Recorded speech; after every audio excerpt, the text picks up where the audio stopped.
up? Uh, what's good, guys? Another Sukoa video. You know what that means. I got an exam. Let's go. We're gonna review the syllabus. Sorry to everyone who might be watching this very late because I forgot to record.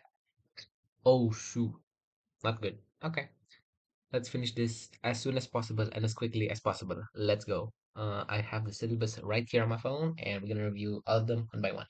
Let us begin with rotational dynamics. The first point is about moment inertia. Hold on. Moment, moment, moment. I bet you can hear the mouse again. Welcome back, mouse. Moment of inertia.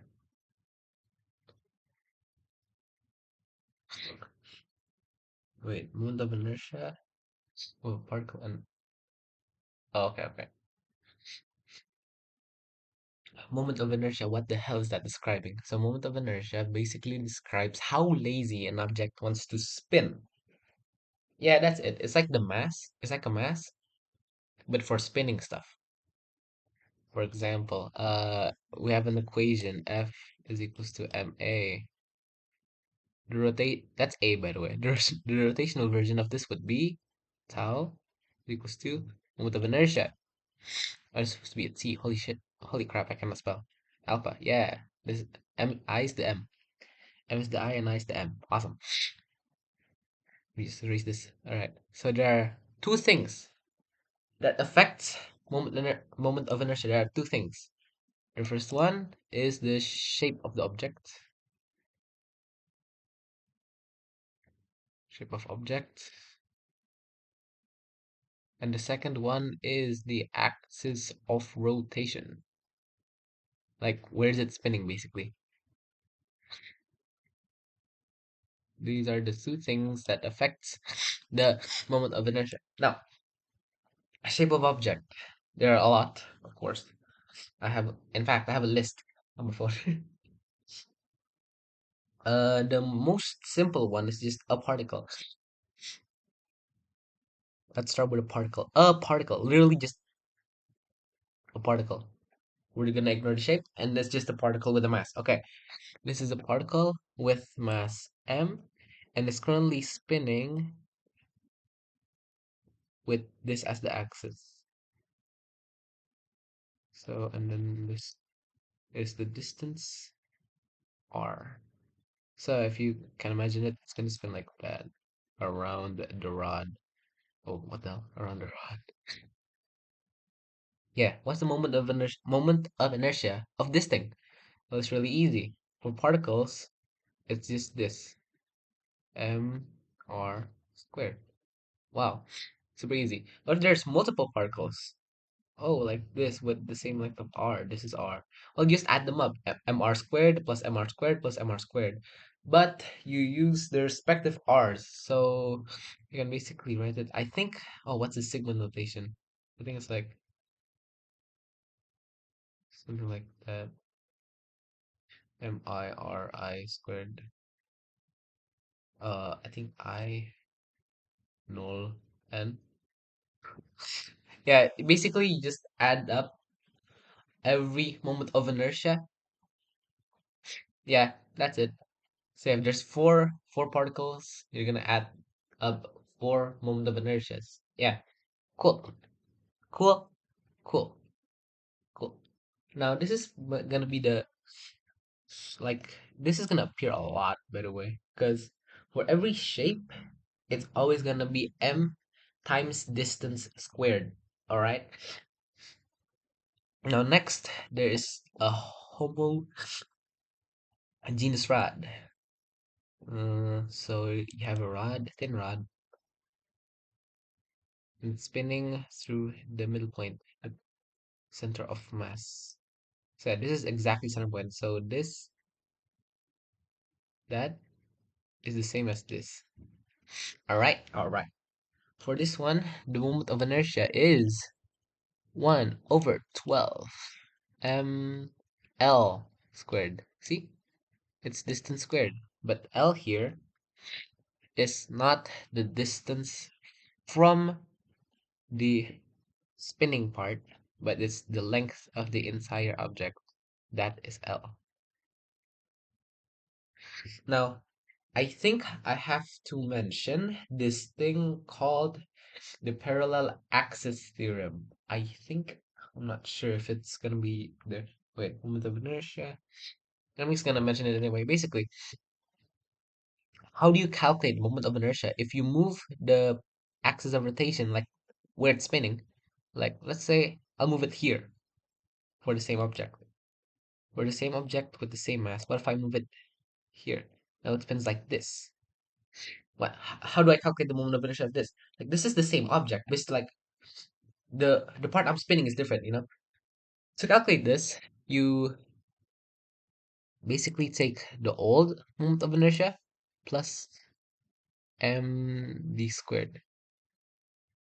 Old moment of inertia is basically 1 over 12, because before you moved the point of rotation, it was here in the middle. So it's 1 over 12 plus m. Now, what is d?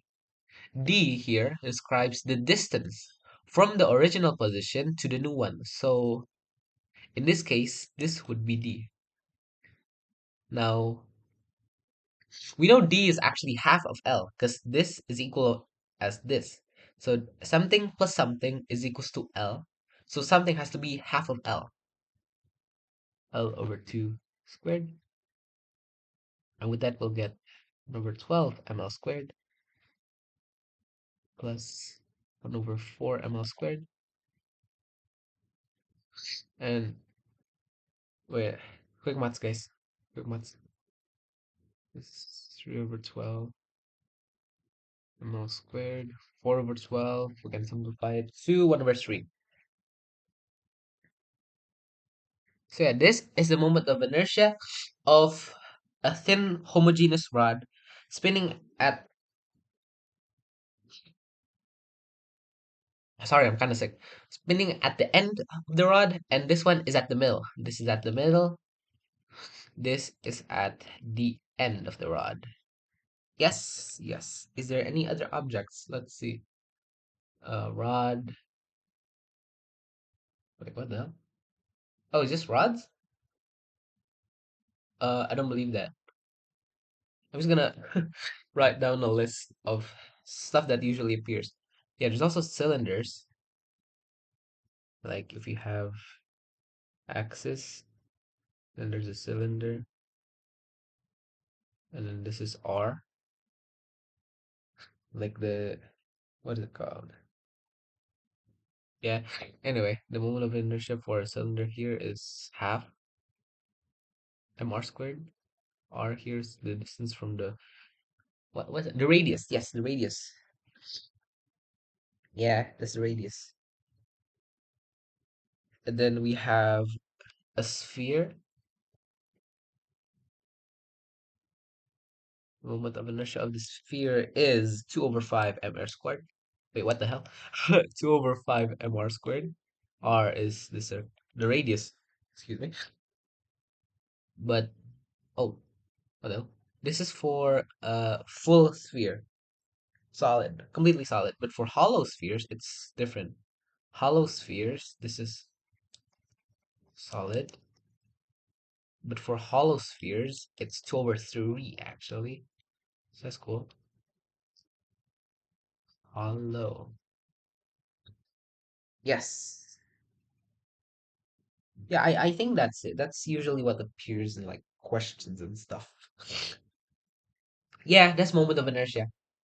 Uh, by the way, I'm just gonna explain everything in the syllabus. So if there's something I miss, if there's something maybe you don't understand, maybe you can like Google it or just ask in the comments. I'll try to answer everything if there is any questions. So yeah, let's continue. The next point here is moment of inertia. Oh, homogeneous rod. We already covered this. Yeah, I already explained it to you. Awesome. Hope you get it. Next is torque. Now, What the hell is torque? Basically, remember when I said moment of inertia is like the mass of spinning stuff? Yeah, torque is basically the force of spinning stuff. So let's, for example, we have the equation F is equals to ma. Now we can change this. Well, not really change it. Uh, basically, torque here, F changes to torque, right? Because like the spinning version,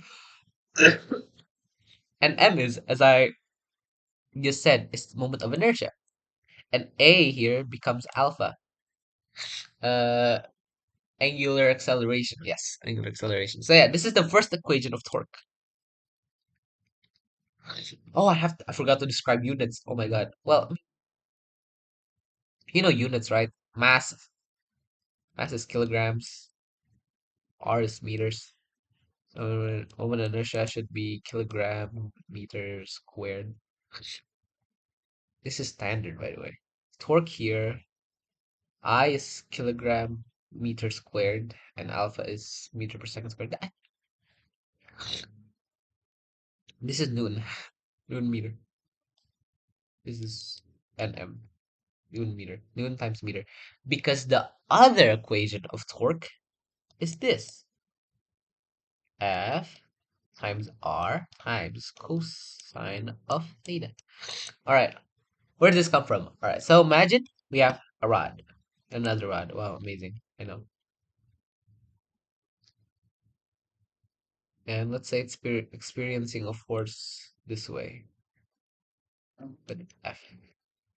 Now, this is R,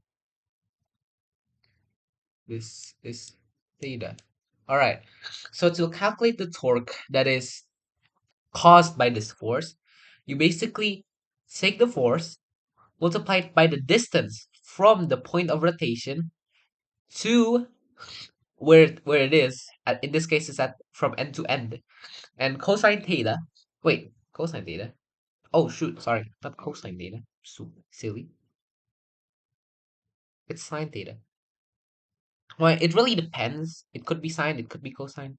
But in this case, it's sine theta. Because what we are really using here is this F sine theta. Yes. Keep in mind, everything that is causing torque is something that is perpendicular to the lever arm. Yeah, perpendicular. So basically, uh, the imagine this is the lever again, and then there's this, right? There's F. We can break down into F Fy and Fx. You take the Fy one. Oh my God. Yeah, you take the Fy one because this one's perpendicular. This one is not perpendicular, so no. And this one is an angle between it, so no. You take the Fy, yes, which is F sine theta. But yeah, it could be sine theta, it could be cosine theta. Just remember how to break it down, break down the forces into two components. If the theta is here, this will be cos, this will be sine. But if the theta is here, this will be cos, this will be sine. All right, awesome. Now, quick question to test your knowledge. In overview, what if I have an angle here? F, this is theta. Is there any torque from this force? I'll give you 10 seconds. I'm gonna take a sip of my drink. You're right, there's exactly no torque coming from this. Why? Because, all right, there's F, there's sine, but look, the R, here it's zero. Because what's the distance from the point to the same point? It's zero. So F times zero times sine theta, it's zero. This will be zero. Same case for this. I'm pulling from here. All right. First of all, F. Okay, it exists. R. Okay, R is the thing. What sine theta? Theta.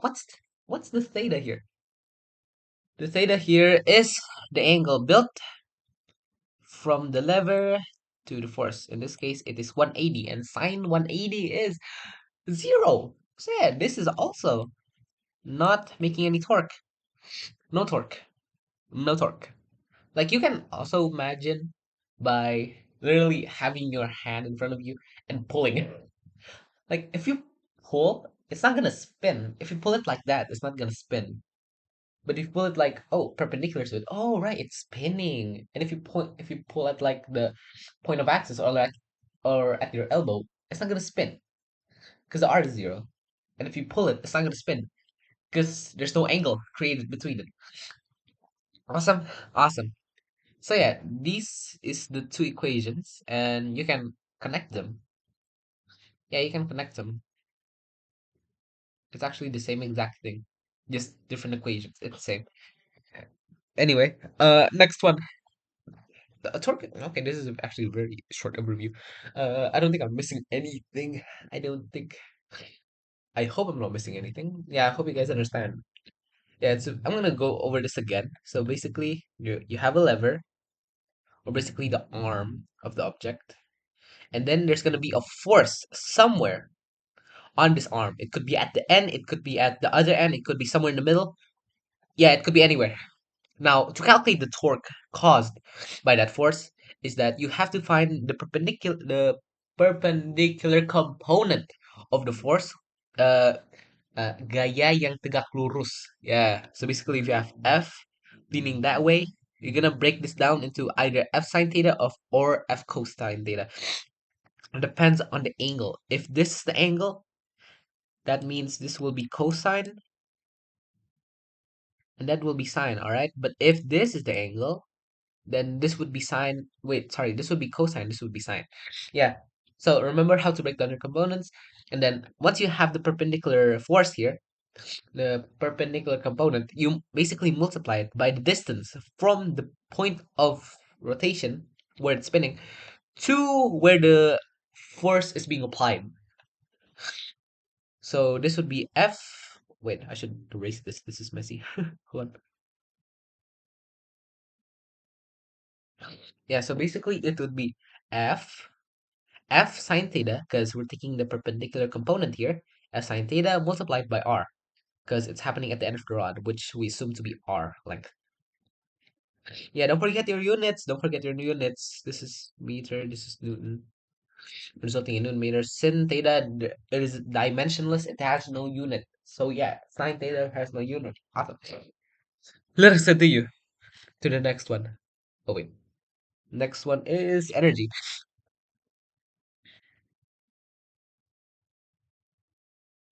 Energy. All right, energy. So in 10th grade, we learned two types of energy, right? Potential energy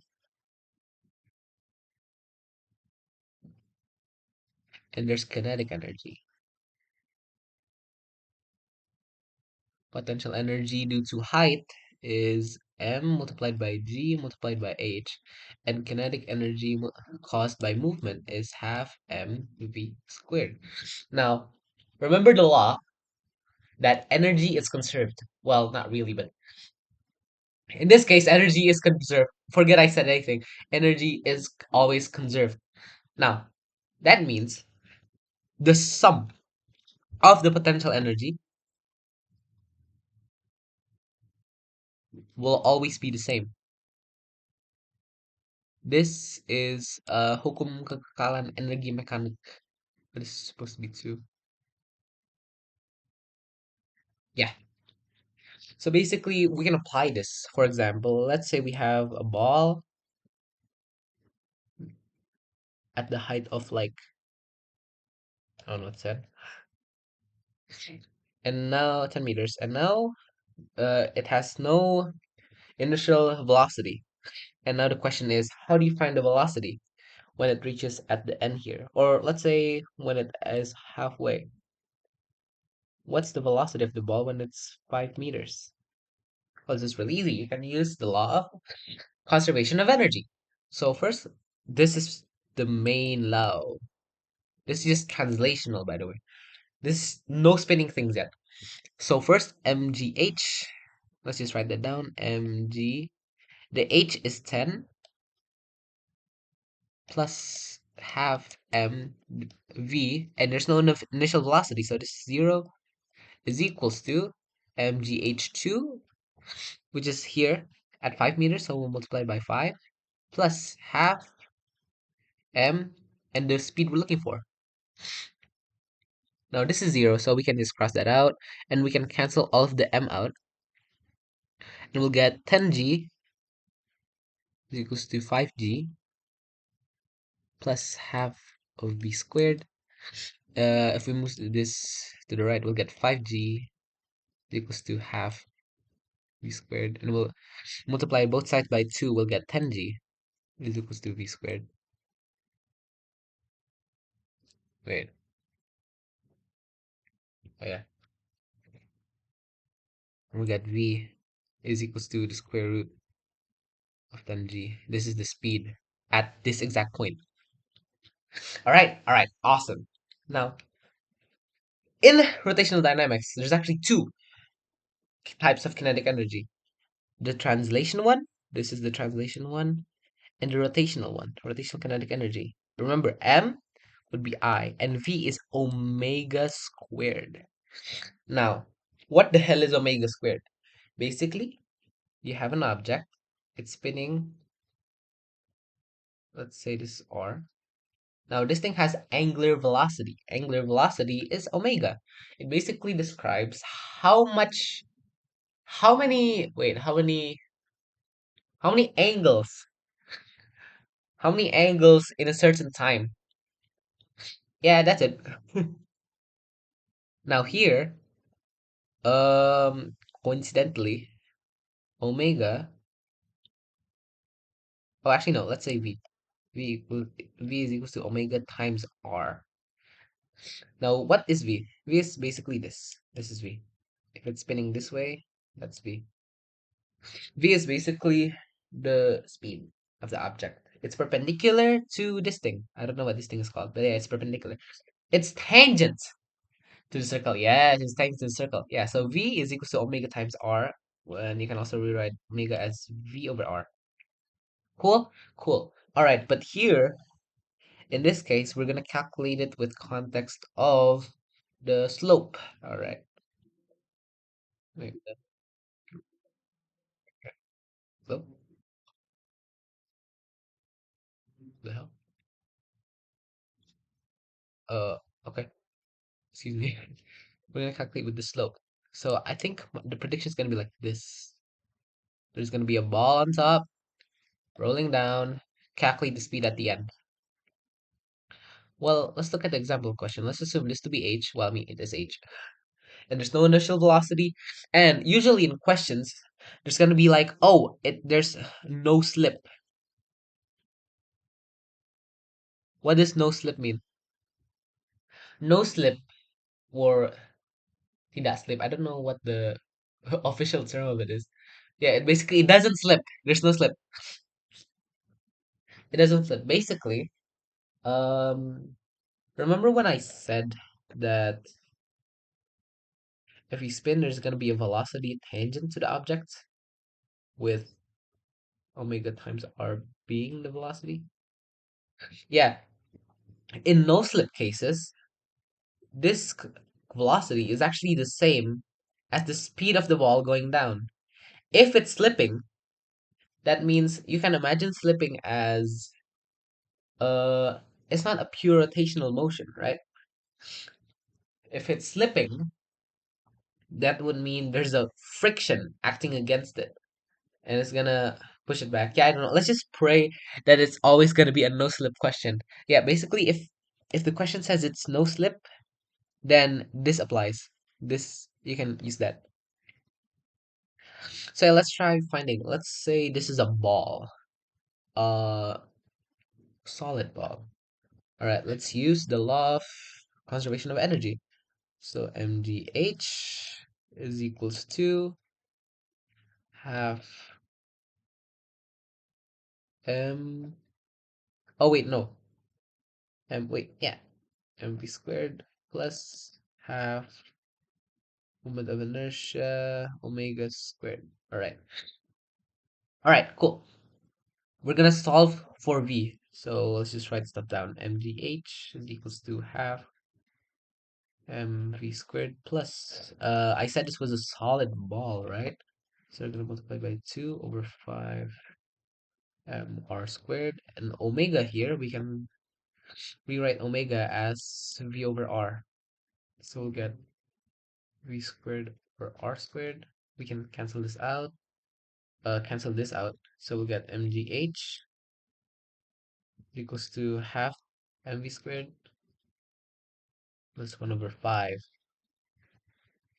mv squared. Now we can cross out the m. We'll get, and let's just immediately add them up. So half plus 1/5 is 7 over 10, I think. I hope I'm right. 7 over 10 v squared. Now we just solve for v. V squared would be equal to 10 gh over 7, meaning v, the speed, would be square root of 10 gh per 7. Yeah, so this is basically how you solve uh rolling down a hill question. Pure rotational motion. So basically, what's happening here is that all of the potential energy is getting converted to both translational kinetic energy and rotational kinetic energy. And because it's a no slip case, we can substitute omega as v over r. And this v, the v here, would be equal to the v here. So we can solve for it. But if it is a slip question, which I hope will not appear tomorrow, then it's different. It's going to be a little bit more difficult. Anyways, next point here is oh, I forgot the English word for this. Control. Control. What is it? Pulley systems. Yes, pulley. Pulley. Yeah, pulleys, they're easy. They shouldn't be that bad.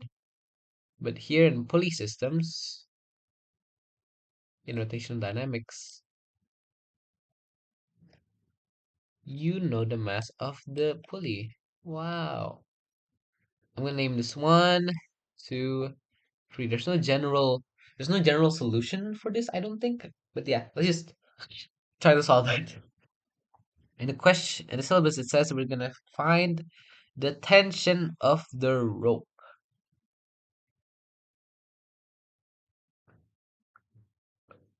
Yeah, tension of the rope. How do we find it? All right. So remember when I said if we have something spinning, there's gonna be a v, and that v is equals to w times omega times r. Well, yeah, if we multiply both sides by t, we'll get that the acceleration of the object is equals to the angular acceleration, the angular acceleration multiplied by r. Cool, cool. So yeah, basically, if there's pulleys, and let's say 3 is experiencing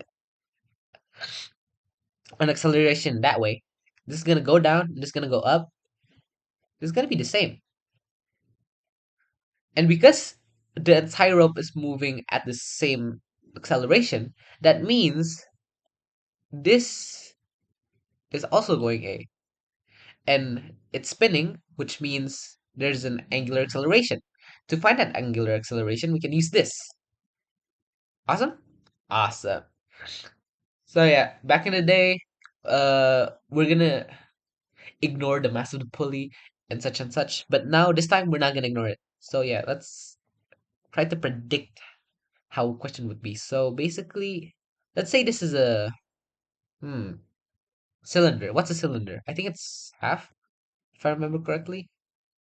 It is half. Wow. Okay. So yeah, the moment of inertia of that would be half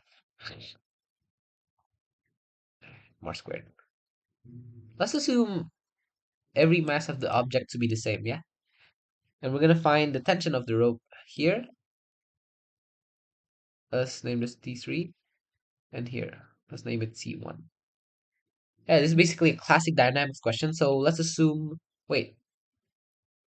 Oh, actually, let's say this one is 2m because I can, and the rest would be m. All right. So obviously, the entire system is going to go this way, right? So let's look at the third object first. 3.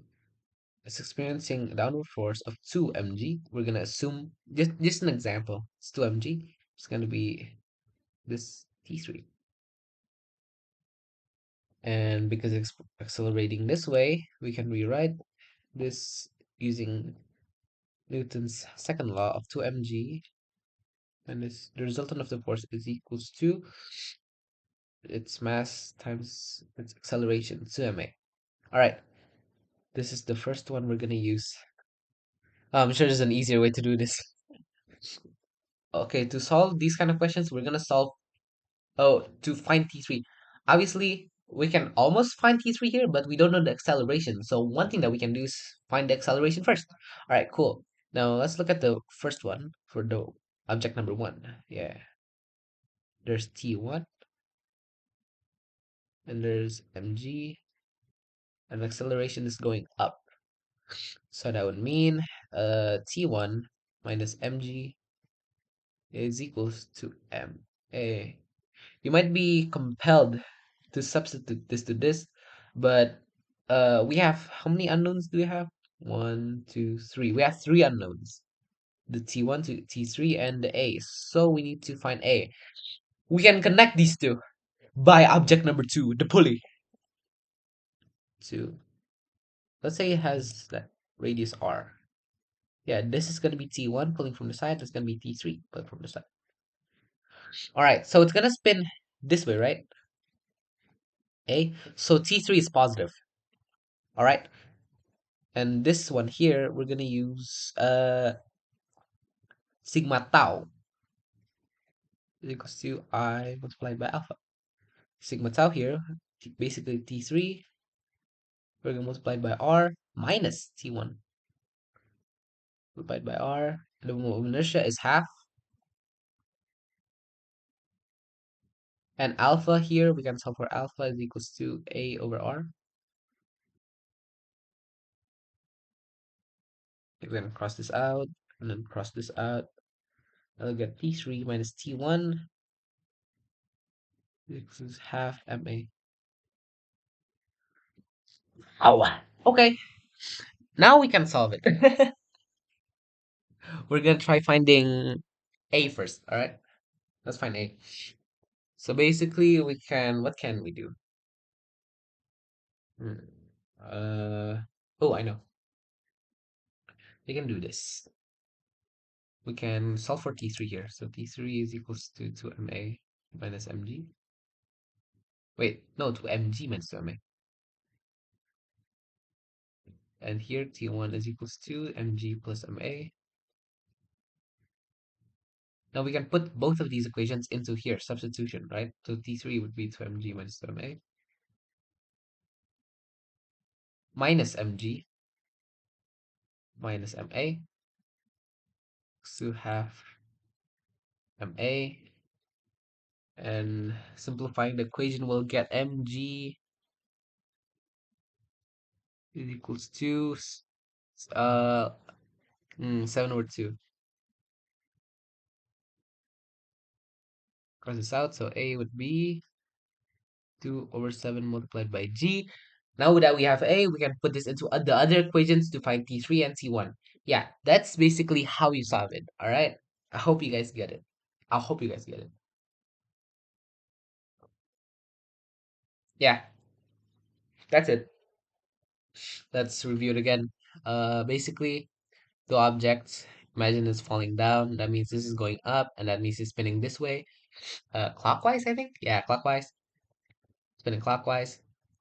The acceleration here, the acceleration going down will be equal to the acceleration of this thing going up, which is equal to the angular acceleration of this going clockwise. Now we can find the acceleration here, the tangent line here. There's acceleration here with alpha, the angular acceleration multiplied by r, which comes from this one. Yeah, yeah, yeah. Now, how do you solve this? You basically make, this is what we call a free body diagram. You basically draw the object and write down what forces are being applied to the object at that current moment. And because it's moving, it's a little bit more difficult. So you can write down the first one first, like the first object, the acceleration is going up and it's getting pulled down by the mass of the object, mg, and it's getting pulled up by the rope, causing it to be tension, T1. And then the third object would be 2mg. The acceleration is going down, so it's get pulled down by 2mg and pulled back up by T3. So to write it down into equation form, we'll get T1 minus mg equals ma for this one because uh, the force that is the same direction as the acceleration is positive, and the force that is the opposite direction of the acceleration is negative. So yeah, and in this case, the acceleration is going down, so 2mg would be positive and T3 would be negative, resulting in 2ma.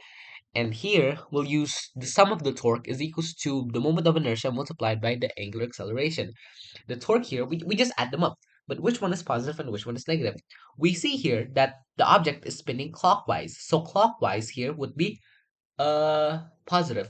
Now, how do you know if it's going clockwise or not? So yeah, how I did it, just I literally just wait. You can't see the dot. Oh wait, laser pointing. Oh, crap. Wait, you want to say? All right. So yeah, you just let's spin here. We're just spinning the. It's spinning this way. It's spinning clockwise. Now, if we look at T3, oh wait, yeah, T3 is going the same direction as clockwise, so T3 is positive. But T1 here, oh, it's going the opposite direction.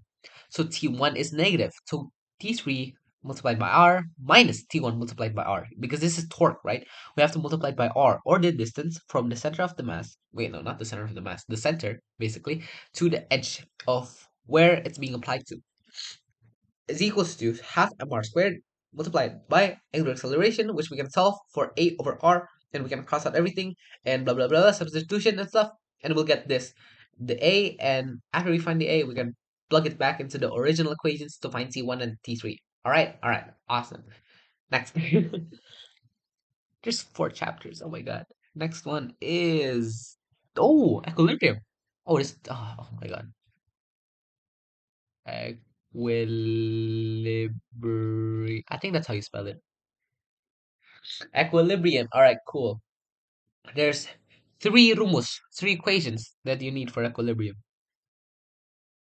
Sigma tau is equals to 0.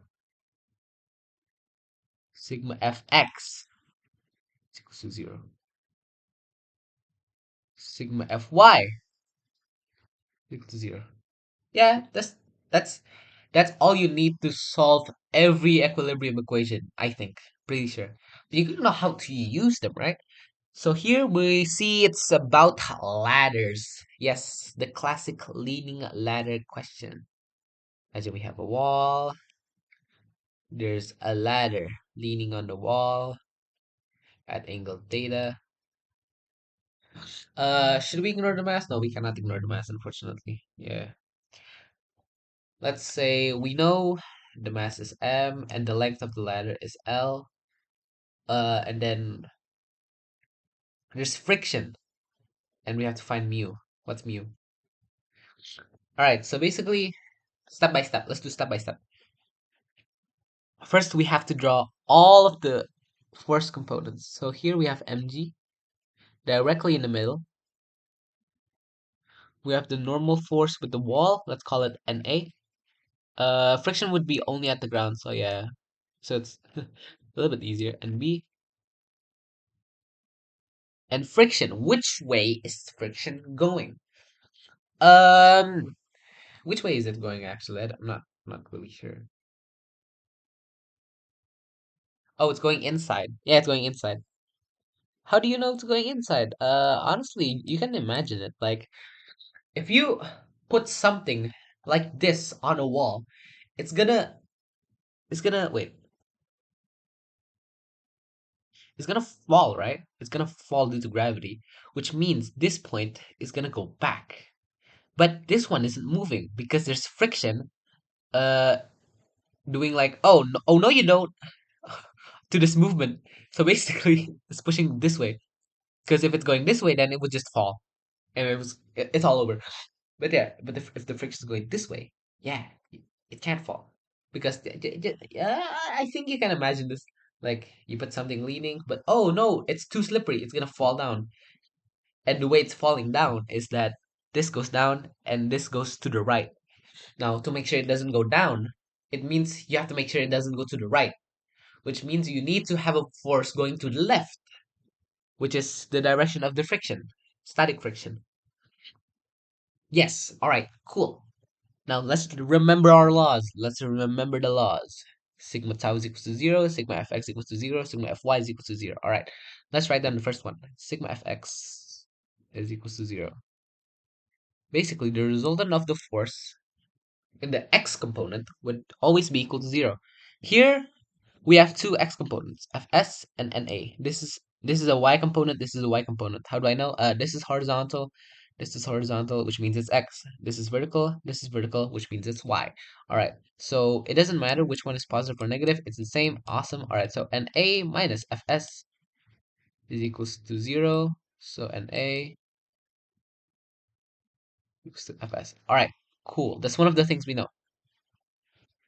Now the next one is fy. Sigma fy is equals to 0. Fy, we have two components, mg and nb. It doesn't matter which one is negative or positive. We just have to be consistent with it. If down is positive, then up would be negative. So yeah, equal to 0, which means we'll get mg is equals to nb.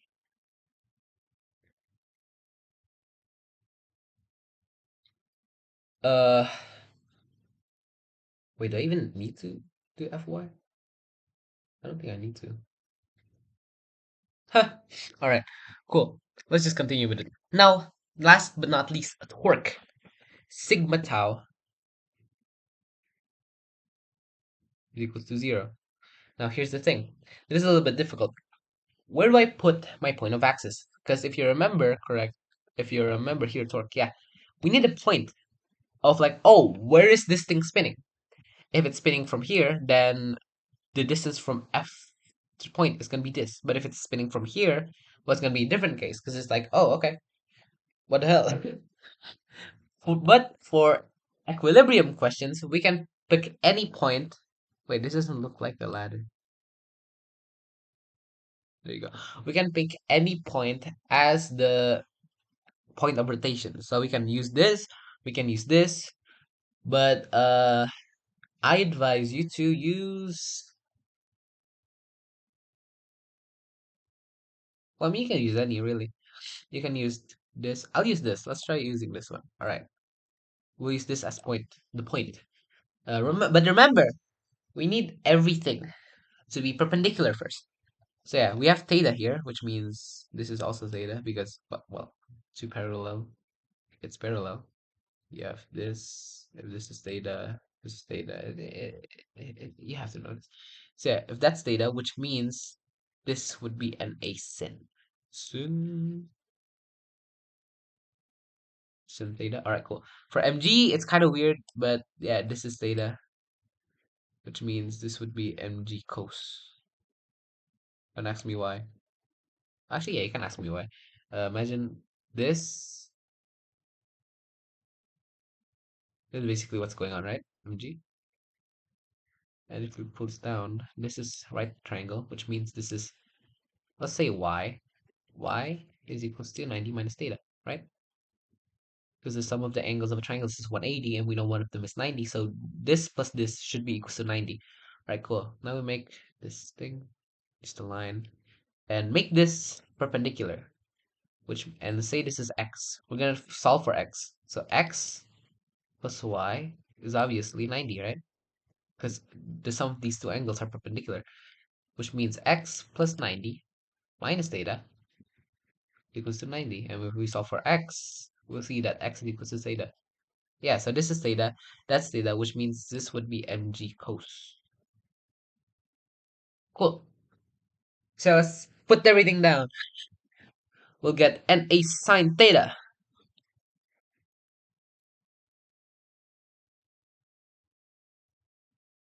equal to,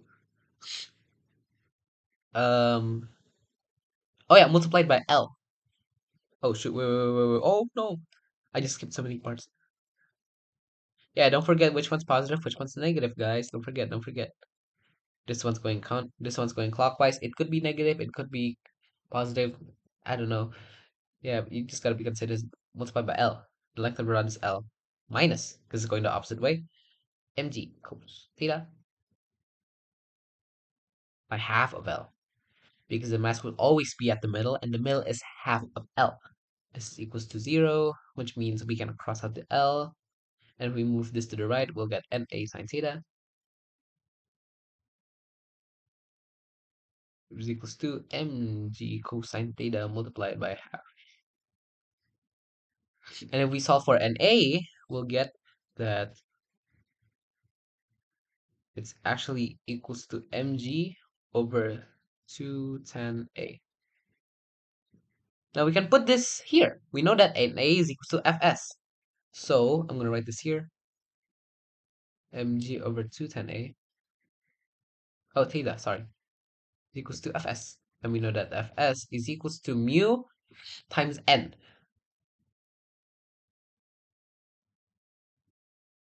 But me wondering, oh, but mu times n. But which n? Look, for Fs, this is Fs. What's the other force what's the other force that exists here? NB. That's the that's the n. So basically the n at the mu multiplied by n is equals to F, right? The n here is equal to the normal force that is the normal force that is perpendicular to the friction.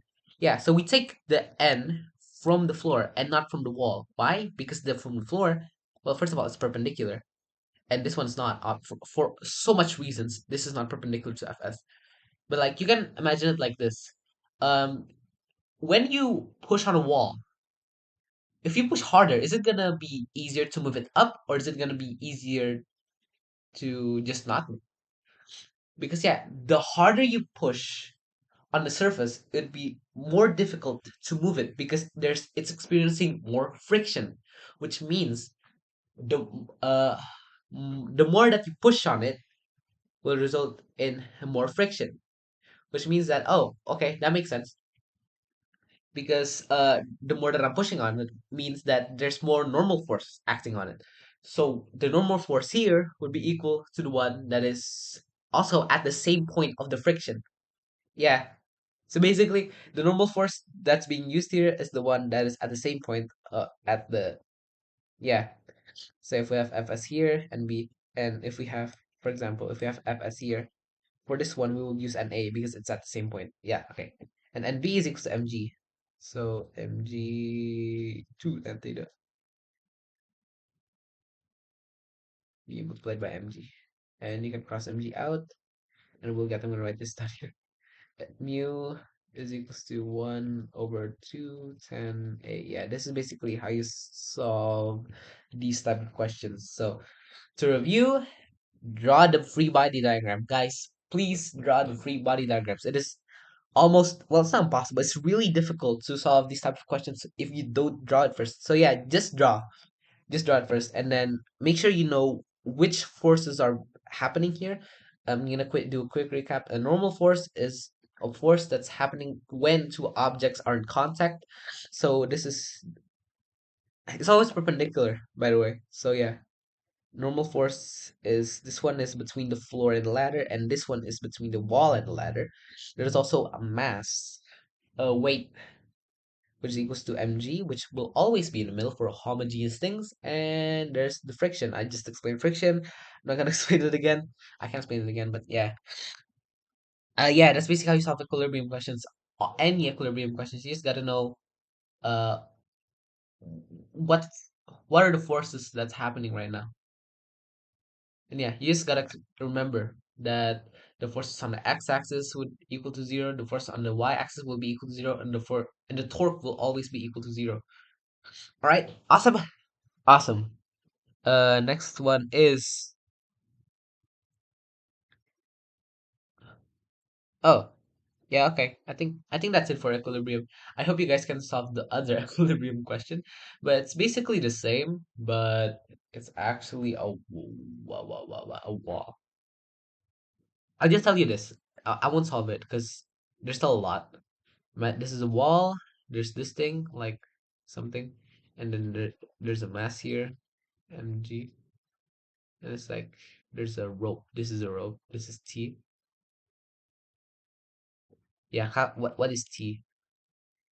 Yeah, you can solve this one. There's mg here, and there's, if you don't neglect the mass, there's mg here at the middle, so half L. And yeah, you just do, for this one you just need to do sigma tau is equals to 0 because yeah, I'm just gonna solve it. So this, let's say the mass of the rod is equals to the mass of the weight here. So mg multiplied by half L is equals to mg multiplied by 1L. Wait, what the hell? I'm stupid. Can I control Z? I cannot control Z. Am I playing the game? I am track playing the game. Nope. Yeah, okay. Half mg multiplied by L plus mg multiplied by L will be equal to, oh, don't forget. There is an angle here, which means this is gonna be T sine theta. Yes, sir. T sine theta multiplied by L. That's L. You can cross out the L here. We'll get 3 over 2 mg is equals to T sine theta, which means T is equals to 3 mg over 2 sine theta. Yeah, it's pretty easy. This is so much easier than this. Like, what is this? Yeah, you just for this one, you just do sigma tau, or the sum of the torque will equal to 0. Yeah, just remember those. Next, momentum. Oh my god. Okay, momentum. Oh dear, momentum. Oh my gosh, almost 8. When I upload this video, it's gonna be 10. Like, who's awake at 10? Me. I have other stuff. I still have homework. That's crazy. Momentum. Momentum. Yay. Momentum. Again, there's translational momentum and rotational momentum. This one's gonna be rotational momentum. I think it's L. Okay, let's just say momentum. This is the translational one. Momentum is mass multiplied by velocity. Now, let's turn it into the rotational one. M would be I, V would be omega. Ew. That's it. Momentum. Yeah, I think you just need to remember that momentum. This is how you calculate momentum, and that momentum is conserved. What the hell does conserved mean? Conserved just means that conserved just means that it's constant. Like if you look at the system, and then it can combine and blah blah blah blah blah blah, blah, blah. Yeah, it's gonna be conserved. I can't really imagine what a question with momentum would be. Yeah, it says to calculate the speed, the new speed. I don't know. I'm not really sure, but I think it's gonna be like, oh, you have a spinning disk here. This is spinning with omega, and then after that, with the same disk, and then we're gonna put another disk on it. What would the new omega be? Yeah, you basically just do this. The moment of inertia multiplied by omega would be equal to the new moment of inertia. The momentum from the big one plus the momentum of the small one. And omega here is new, and you solve for omega, and yeah, that's it. I don't think I should cover this too deep. This isn't that bad. Next is, oh my god, center of mass. Oh my god, center of mass. I do not remember how to do center of mass. Come. Oh my god, wait. Let me remember.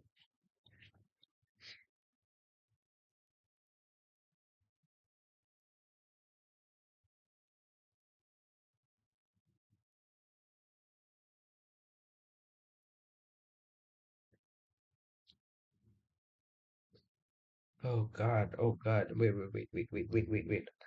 How do you calculate the center of mass? Well, first of all, let me go to my mind palace like Sherlock Holmes. I'm low-key Sherlock Holmes. Uh, sociopathic genius, I think. I forgot what he says. Basically, oh god. Um,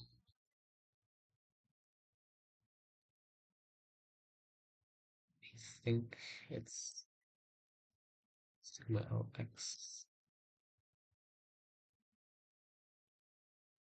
I think it's this. I forgot. No, I genuinely forgot. Oh god. Wait. All right.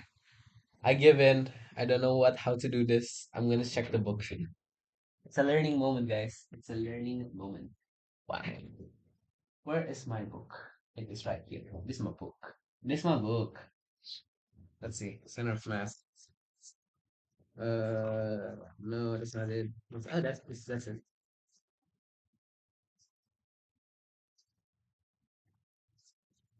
Center of mass.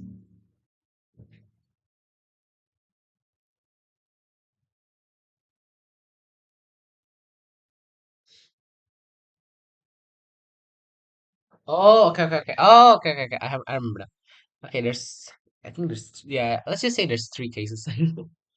Well, but overall, the point is the center of mass, there's gonna be the x component, right? And the y component, right? So like imagine we have a Cartesian plane of x, y, and there's a mass here, there's a mass here, there's a mass here, there's a mass here. What is the point of mass? Like somewhere here, right? So basically, how we calculate that is label it as x com and y com. We separate it into an x component and a y component. For the x component, we basically add up the m the masses, yes. So it'd be m1 x1 plus m2 x2 and so on until all of the objects have been mentioned and you just add up the mass. So for example, let's say this is m1 and this is m2. Let's just do two. Let's just do two for now, yeah? Two objects, m1 and m2. All right, so how you calculate the center of mass in the x-axis here, you basically, this is going to be x1 and this is going to be x2. You multiply m1 by x1, multiply m2 by x2, and if there's an m3, you'll multiply by x3, m4, x4, and then you add them up like this. You add them up, and then you divide it by the sum of the masses. And it's the same thing for the y, but instead of x, it's y. M2, y2, and so on and so forth. M1 plus M2. Oh wait, and so on and so forth, and so on and so forth. Okay. For y, it's basically the same thing, but for the y, this would be y1, this would be y2. All right, awesome. That's if you know the mass. And now there's three. Three? Wait, what the hell?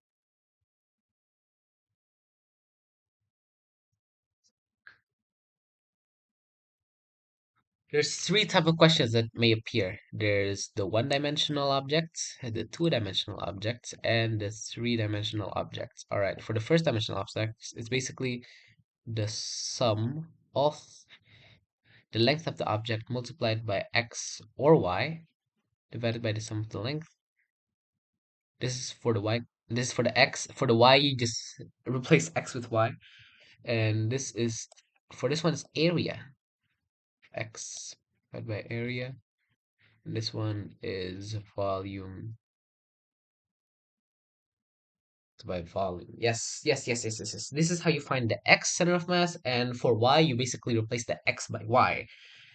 Is there a fast way to do this? Yes. Am I gonna cover it? I really don't want to. Oh yeah, what does X and Y mean? Well, let's say we have a rod, Cartesian plane, rod. X is the center of mass, the original one. It will always be in the middle for homogeneous rods, but for like cones and stuff, that's something else entirely. I don't have it in my notes, but I'm pretty sure it's like 1/3 from the bottom. Yeah, just keep that in mind.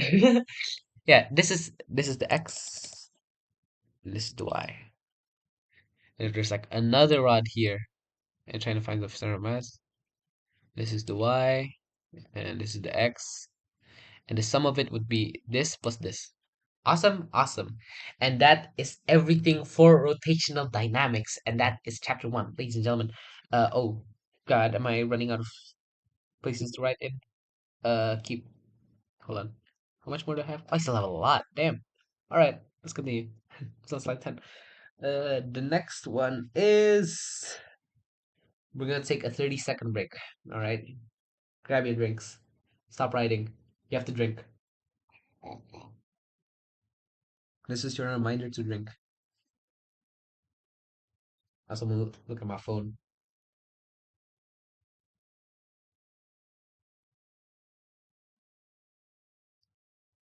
All right, and that's our 30-second break. Pretty good, pretty good. All right, let's look into elasticity now. I have a separate video on elasticity, so I'm not gonna cover it really deep into detail because I already explained everything in my other video. But yeah, I'm just gonna cover everything super overview. Because why did I explain low-key kind of detail for rotational dynamics? Because I haven't made in a video about it. And we still have fluids in motion and rest. Wow! The first one is calculating K from a table. Okay, that's easy. So we know that F, this is Hooke's law. F is K multiplied by delta L. Delta L is the change of length, remember. So it's basically the end of the length. Wait, how long the cable is minus how short the cable is. Wait, how long it is after you pull it and you decrease it by the original length. Yes, LT minus L naught. And we can solve for K, which is F over L. Now, for tables, I assume there's going to be a table of F and delta L. There's going to be like, oh, if the F is 10, the delta L would be 10, and if it's 20, it'll be 20. If it's 30, it'll be 30, and you're asked, what is the K? What's the coefficient of the spring? You basically just, it's super easy. Just look at one number. Oh, wait, oh my God. Yeah, just, I'm gonna look at this one. Yeah, just look at one column. I think this is called the column. I don't know. I'm not sure. Two, yeah, F. Let's just take F as 20. Delta L is 20. You solve for K. K is equals to F over delta L, which is 20 over 20, which means it's 1 Newton per meter. Oh my God, units. I forgot. This is Newton. This is meter. Yeah. Oh God, did I cover? Oh my God. Oh, I did not cover. Uh, um. Wait, I did cover energy. Oh shoot, I forgot energy. It's joules, guys. It's joules. Everything energy is joules. I'm so sorry. Oh my God, I forgot. Anyway, let's continue. That's already point number one. Wow. And then it's as how much? Wait, what? We have to find delta L.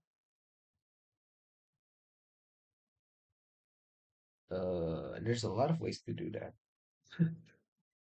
Okay, so another possibility is that you're asked what, how much does the length get added if we apply a force this much? Well, you just solve for delta L using Hooke's law. We got delta L is equals to F over K. Yeah, that's it. That's how you find delta L. But in other contexts, if you know the stress or the strain, you can use modulus Young. Yeah, modulus Young. This is the third point in the syllabus. Modulus Young is basically the stress divided by the strain, which is equals to F over A multiplied by L null divided by delta L. Yeah, this is always constants. Yes. Or another one here. You see that K is equals to F over L? Yeah, this is also F over L, which means that it's also equal to KL null over A. F is basically the force being applied. L null is basically the original length. Delta L is basically the change in length. And A is the cross-sectional area. Yes, yes, yes. Yeah, I think that's it. I think that's the only thing that you need to know. Yeah. Yeah, I think I should explain to you what stress is. So basically, stress is basically how much force is being felt by the object. So imagine we have a cable here with a cross-sectional A. It's being pulled by F. It's currently expressing stress. The stress is equals to F over A. Yeah, that's it. It's like pressure, but not really. And then strain. What is strain? Strain is basically it's being pulled, right? And it's getting longer. Ooh. This is delta L. This is L null. And we can calculate that strain is equals to delta L over L null. Yes, that's it. I think that's it. Yeah, you can watch the other video for really in-depth detail, but for now, I'm just gonna explain everything quickly. Next is the oh, hold on. Wait.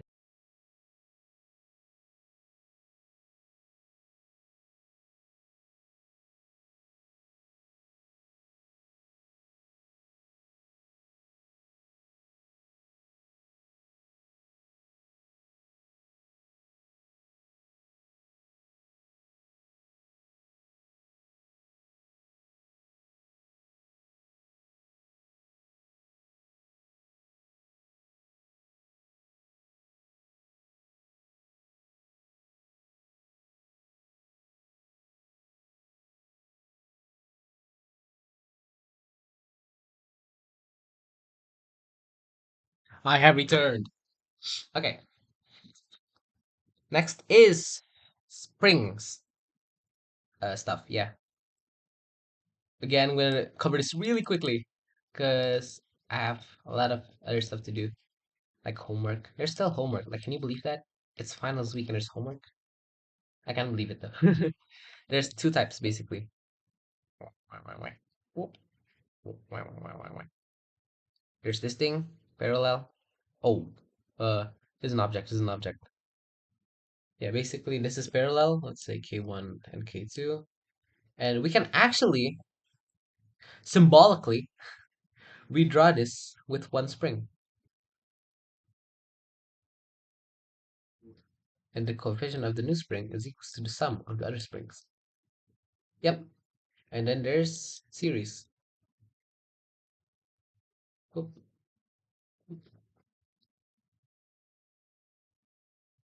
This is K1, this is K2. And again, this can be symbolized symbolically as one spring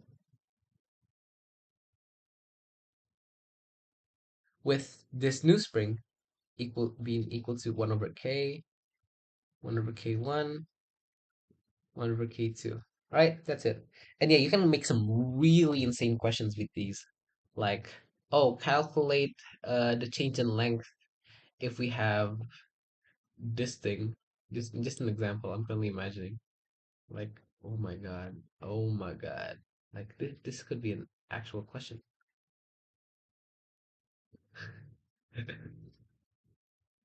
Oh yeah, I should cover this. Oh my God. Wait. Yeah, so springs, right? Springs. This is completely different. Springs. I worry that some of you might be a little bit confused on this. Spring. If we attach something to it, like an object, it's gonna get longer, right? Now, Hooke's law. That's Hooke's law. That's what Hooke's law is. F is equals to K times delta L. Now, the F here is the force that is pulling the spring. In this case, this is the mass. So F could be mg, it could be an external force. Yeah. So just keep that in mind. I forgot to mention that. And some of my friends are actually kind of confused about that. So yeah, there you go. Yeah, I think that's it. And then there's potential energy. Potential energy. Okay. Um, potential energy. Potential energy. Potential energy. Potential energy is basically energy that exists because of its configuration. Now for springs, it's half k delta x squared. This is the EP. How does this come into play? Yeah. I don't know. I'm super sleepy. This can be, yeah, this is also part of the energy conservation. So if you wanna try some stuff on it, yeah, sure. Again, super simple overview. I already explained it on the other video. You can go watch that. I need the views. Don't forget to like and subscribe. Yeah. Anyway. Oh yeah, that's it for elasticity. Bro, what elasticity? It took me 10 minutes. Rotational dynamics 1 hour. That's crazy. Hell no. Yeah, that's all for elasticity. Again, if you want a super in-depth explanation, you can watch my old video, my first ever video. Awesome. Don't forget to like it.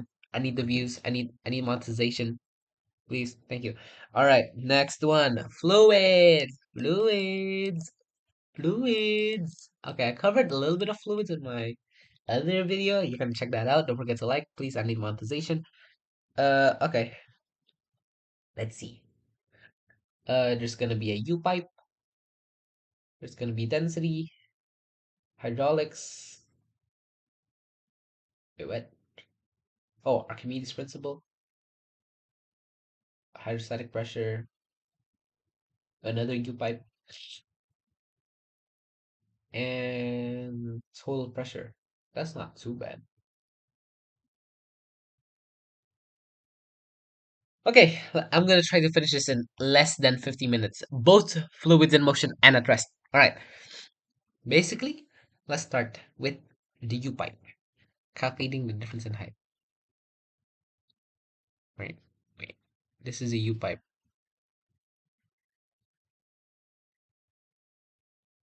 All right. This is a U pipe. Now imagine we have a water going about this much. This is water, and there's oil. I don't know how much. I think it would be this much. Let's say I don't know. Uh, let's just say this is fluid one. This is fluid two. Now, why the hell does this happen? So basically, I'm not sure how the equation is derived, but how I derived it is that, oh, this is pressure, right? Pressure is equals to the force applied divided by the area. It's like stress. Wow. Okay. So what's the force? So let's take a straight line, straight horizontal line here. And let's see. At the first one, we just have this horizontal pipe, one. It has height h. Let's write that down. That's h1. H1, and this is h2. Now, we know that the pressure here is equals to F over A. Now, what's F? In this case, it's mg. But again, what the hell is m? Uh, soon, very soon, we'll know that there's this thing called density. It's basically how much an object exists in one volume. The equation is this, m over v. And we can solve for m, which is rho multiplied by v. Rho multiplied by v divided by a.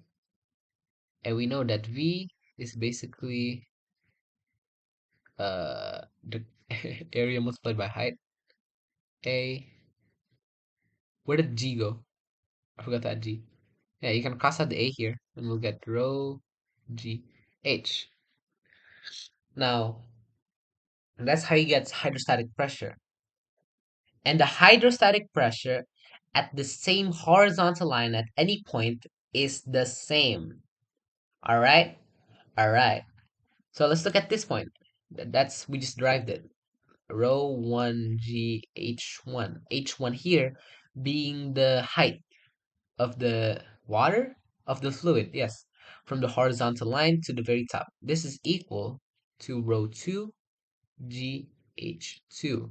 H2 is this one. If we want to derive it, it's the same process. P is equals to F over A, which is equals to mg over A, which is equals to rho times V times G over A, which is equals to rho times A times H times G over A, and you can cross out the A, and we'll get rho GH. We can cross out the G here, and we'll get rho 1 multiplied by H1 equal to rho 2 multiplied by H2. This is the main hydrostatic principle. Basically, the hydrostatic pressure at any point in the same horizontal line would be the same. So the pressure here would be the same as the pressure here. The pressure here would be the same as the pressure here. The pressure here would be the same as the pressure here. Okay? Okay. Basically, same horizontal line, same pressure. And here, it's this. We do some math, some cool physics, and we'll get this equation. With h here being the height of the column. So basically, we're going to draw an imaginary horizontal line, and h is from that line to the very top. From that line to the very top. Okay? Okay. And that's, yeah, that's basically it. Next is calculating. Oh my god, Archimedes principle already? Oh my god, Archimedes. Archimedes. Basically, let's do some lore drop real quick. Archimedes, basically, he was showering one day in the bathtub, and then he just ran out of the bathtub screaming Eureka. I don't know. He was like, oh, if I put an object, the water displaced is equal to the volume of the object. That's revolutionary. Okay. Anyway, Archimedes says, I don't know if he said it, but if, I'm just gonna say it, I'm gonna write it. If you have an object submerged under a fluid, there will be a force acting upwards equal to the weight of the water displaced. What the hell does that mean? Observe. This is a tub.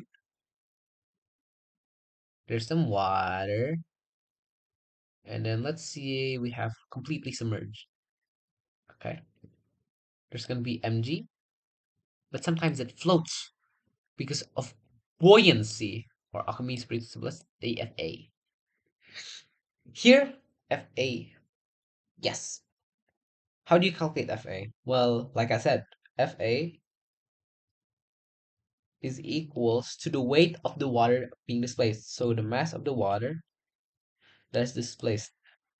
And remember, we can solve for m, the mass here. The rho of the water is equals to the mass of the water multiplied by the volume of the water. So rho of the fluid multiplied by the volume that is being displaced is equals to m. Rho the fluid, volume g. Yeah, that's it. This is buoyant force.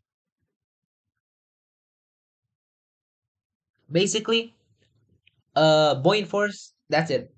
With rho being the density of the water, V. Okay, remember this. V is the volume that is submerged in water. Okay? So in this case, this is fully submerged. So V is the volume of the block. But here,